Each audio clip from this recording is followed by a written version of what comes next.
जय श्री राम दोस्तों, स्वागत है आप सभी का सनातन धर्म यात्रा में। दोस्तों, पिछले वीडियो में आपने मनुस्मृति के तृतीय अध्याय के 210 श्लोकों को सुना और समझा। अब आइए चलते हैं मनुस्मृति के तृतीय अध्याय के 211 श्लोकों से लेकर 230 श्लोकों तक, और आज इन श्लोकों को सुनने और समझने का प्रयास करेंगे। तो आइए सबसे पहले देखते हैं 211वां श्लोक। इसमें लिखा है, अग्निशोमाभ्याम चा कृत्वा आपनिर्वादितः हविर्दनेन विधिवत पंचसत्तान संत प्रयत्न, अर्थात आदितः पहले अग्नि सोमभ्याम चाह अग्नि देवता सोम और यम देवता के लिए हविर्दयन आप्यानाम कृत्वा आहुति देकर और इस प्रकार उनकी तृप्ति करके पश्चात उसके बाद विधिवत पितरन विधि के अनुसार पितरों को संतृप्त करें। उसके बाद 212वां श्लोक है। इसमें लिखा है, अग्निमावेतु विप्रस्थ पाष्ण देवो पापवेत यो अग्नियाम साधुजो विप्र मंत्र वशिष्ठ मुच्यते, अर्थात अग्नि अभावे तु, यदि अग्नि का अभाव हो तो विप्रश्य पाणो एवं उपपादेत, विद्वान ब्राह्मण के हाथ पर पूर्वोक्त 3 आहुतियां रख दें ही, क्योंकि यह अग्निशा द्विजा मंत्र दर्शवी विप्र उच्यते, जो अग्नि है वह ब्राह्मण ही है, अर्थात अग्नि देवता के समान ही ब्राह्मण पवित्र एवं आदरणीय है, ऐसा मंत्र दृष्टा महर्षियों ने कहा है। उसके बाद 213वां श्लोक है। इसमें लिखा है, अक्रोधना अंशु प्रसादन दंतितेय तानु पुरातनानान लोकस्थापयन युक्ता छंद्रे देवा निधुमोज्जतान, अर्थात मंत्र दृष्टा ऋषि अक्रोधनान शुष प्रदान पुरातनान लोकस्थ आप्यायनेन युक्तान एतान द्विजोत्तमान, क्रोध रहित प्रसन्न मुख पुरातन, यह सर्वोच्च संसार की उन्नति के लिए संलग्न रहने वाले इन ब्राह्मणों को श्राद्ध देवान बद्धंती, यानी श्राद्ध के देवता कहते हैं। उसके बाद 214वां श्लोक है। इसमें लिखा है, अपशब्द मग्नो कृत्वा शबभात्यत विक्रमम अपश्येन हस्तेन निर्वपेन्दुर्कम भुवि, अर्थात अग्नो कृत्वा पूर्वोक्त प्रकार अग्नि में आहुति देकर विक्रम सर्वम अपशब्यम आवृत्य, क्रमशः सब श्राद्धों के पदार्थों को दक्षिण भाग में संभाल कर रख के अपशब्येन हस्तेन दाएं हाथ से भूमि उदकम निवर्पेत, पिंडदान रखने की भूमि पर जल छिड़कें। उसके बाद 215वां श्लोक है। इसमें लिखा है, त्रिस्तुम तस्माद्दुहि शेषात्वे निकृतः समाहिता औदकेनैव विधिना निर्वेद्य दक्षिणा मुखा, अर्थात तस्मात् हविशेषात्, उस हवन से बचे हुए भोज्य पदार्थ से त्रिऋतु पिंडान कृत्वा 3 पिंड बनाकर समाहिता एकाग्रचित होकर दक्षिण मुखा दक्षिण की ओर मुख करके औदकेन विधिना एव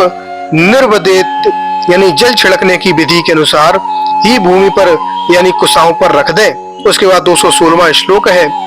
इसमें लिखा है, निपिंडा तस्तु तस्तांतु प्रप्यो विधि पूर्वकम तेषु धर्वेषु तम हस्तम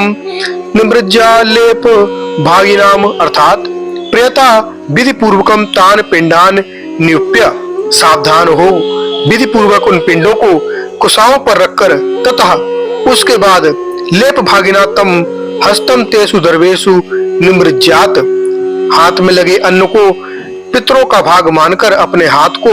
उस पिंड वाले कुशाओं से पोंछ दे। उसके बाद 217वां श्लोक है। इसमें लिखा है, आचम्यो दक्यराभृत्य तराभ्य सनेशून संघर्षस्य नमस् कुर्यात नियव च मंत्रवत, अर्थात फिर यजमान उदक परावृत्य उत्तर की ओर मुख करके आचमन करके सने अशुनित्री आयम्य धीरे धीरे प्राणों को 3 बार नियंत्रित करके, अर्थात 3 प्राणायाम करके षड ऋतून बसंत आदि 6 ऋतुओं को चा और पितरों को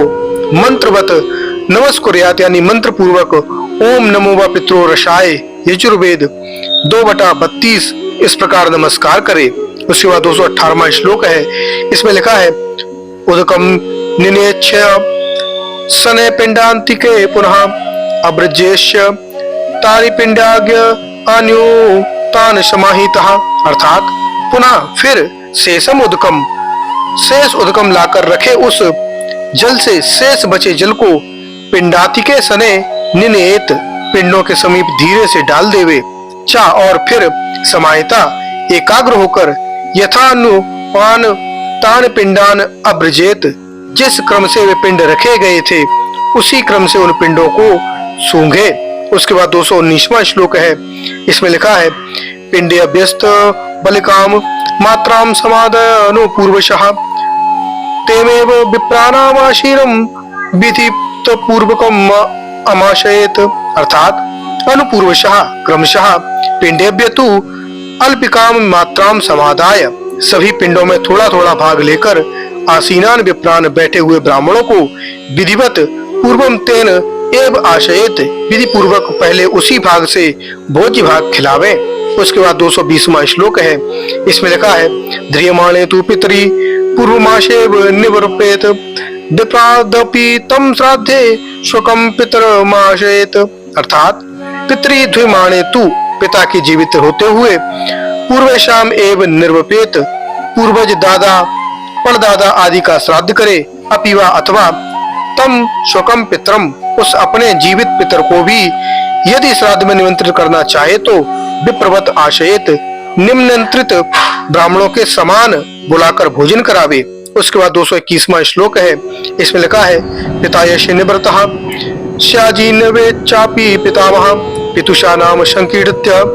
कीर्त्य प्रति पितामहम, अर्थात यश पिता निवृता स्यात्, जिसका पिता मर गया हो, चा और पिता में अपि जीवित दादा भी जीवित हो, शा वह श्राद्ध दाता पितु नाम संकीर्त्य पहले पिता के नाम पिंडदान देकर प्रति महा पितामह कीर्तयेत फिर परदादा के नाम पिंडदान करे। उसके बाद 212वां श्लोक है, इसमें लिखा है पितामहो वातं श्राद्धम पुंजितेत्य ब्रवीमुनु कामम च समुन्ज्ञात शमेव समाचरेत, अर्थात वह अथवा पितामह तत् श्राद्धम भुंजीत इति मनु अब्रवीत, दादा ही उस श्राद्ध के अन्न को खाए ऐसा मनु ने विधान किया है, अथवा समुन्ज्ञात दादा से आज्ञा पाकर स्वयं एवं काम समाचरेत, श्राद्ध दाता पौत्र यजमान स्वयं इच्छानुसार श्राद्ध का भोजन करने वालों को चुन ले। उसके बाद 223वां श्लोक है, इसमें लिखा है तेषाम दत्त्वा तु हस्तेषु सपवित्रम तिलोदकम तत्पिंडाग्रम प्रच्छेत स्वधाशम ब्रुवन, अर्थात तेषाम हस्तेषु तु सपवित्रम तिल उदकम दत्त्वा, उन ब्राह्मणों के हाथों में कुशाओं सहित तिल मिश्रित जल देकर एशाम सुधा अस्तु इति ब्रुवन, इनके लिए यह कल्याणकारी हो ऐसा कहते हुए, अर्थात इद पित्रे सुधा अस्तु कहकर पिता के लिए इदम पितामह सुधा अस्तु कहकर दादा के लिए तत् पिंडाग्रम प्रच्छेत, वह निकाला हुआ पिंड का भाग ब्राह्मणों को प्रदान करे। उसके बाद 224वां श्लोक है, इसमें लिखा है पाणभ्याम तूप संग्रह स्वयं मनुष्य वर्धितम विप्रांति के पित्राद्य अच्छन निरूप निपिच्छेत, अर्थात फिर श्राद्ध करता अनश्य वर्धितम अन्न के भरे पात्र को स्वयं पाणभ्याम उपसंग्रह स्वयं अपने हाथों से पकड़कर पितृन ध्यान पितरों को मन ही मन ध्यान करते हुए विप्रांति के ब्राह्मणों के सामने शन के उपनिचिपेत धीरे से परोसे या रख दे। उसके बाद 225वां श्लोक है, इसमें लिखा है उभयो हस्त यो मुक्तम यदन्न अनुमोपीयनेत तद्विप्रम अनुशुरः सहसा दुष्ट चेतसः, अर्थात उभयो हस्तयो मुक्तम, दोनों हाथों से रहित अर्थात एक ही हाथ से यथा अन्नम उपनीयते, जो भोजान्य ब्राह्मणों के सामने रखा गया है या रख दिया जाता है, तथा उस अन्न को दुष्ट चेष्टा अप्सरा सहसा प्रमलंपंती, दुष्ट मन वाले राक्षस अचानक छीन लेते हैं, अर्थात वह भोजन पितरों के पास नहीं पहुंचता, अतः एक हाथ से भोजन नहीं देना चाहिए। उसके बाद 226वां और 227वां श्लोक है, इसमें लिखा है गुणांश सूपशा का ध्यान पयोदति घृतम मधु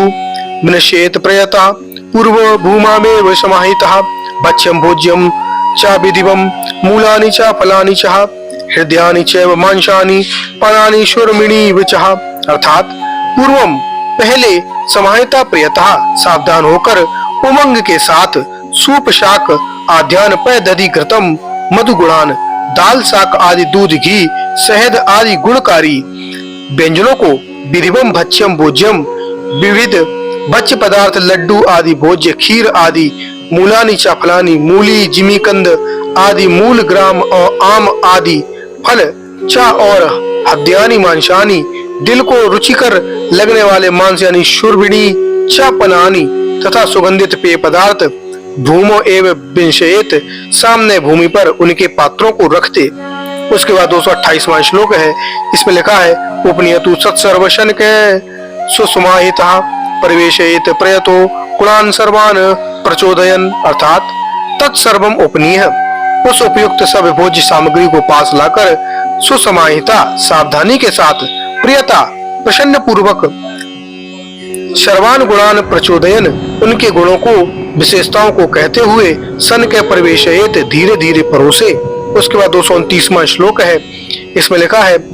नास्त्रम मापा ये जातु न कुपेन तम ददेत न पादेन स्पर्शे दन्नः न चैत ददयुनेत अर्थात भोजन परोसते समय जातु कभी भी न अस्तम अपादयेत आंसू न गिरावे अर्थात रोए नहीं, न कुपेत न क्रोध करे, न अनृतम बदेत न झूठ बोले, पादयन अन्नम न स्पर्शेत पैर से भोजन या किसी अन्य पात्र को न छुए, न चाह एतत अवधुनयेत और न कभी अन्न को पात्र में उछाल कर रखे। उसके बाद 230वां श्लोक है, इसमें लिखा है अस्त्रम गमयति प्रेतान कोपो अरीनम शुनः पादस्पृतस्तुराच्छंसी दुष्कृतीन यूननम अर्थात उस समय अस्त्रम प्रेतान गमयति आंसू गिराना उस भोज्यान्न को भूत प्रेतों के पास पहुंचा देता है। कोप अरीन क्रोध करना शत्रुओं के पास, अनृतम शुनः झूठ बोलना कुत्तों के पास, पाद स्पर्शातु रक्षांसी पैरों से स्पर्श करना राक्षसों के पास, अवधूनम दुष्कृतीन उछालना पापियों के पास श्राद्ध के अन्न को पहुंचा देता है। अतः ये क्रियाएं नहीं करनी चाहिए। तो दोस्तों ये जानकारी आपको कैसी लगी कृपया कमेंट बॉक्स में अवश्य बताइए। बने रहिए सनातन धर्म यात्रा के साथ और लेते रहिए रोचक एवं धार्मिक जानकारियां प्रमाणों के साथ। धन्यवाद। जय श्री राम।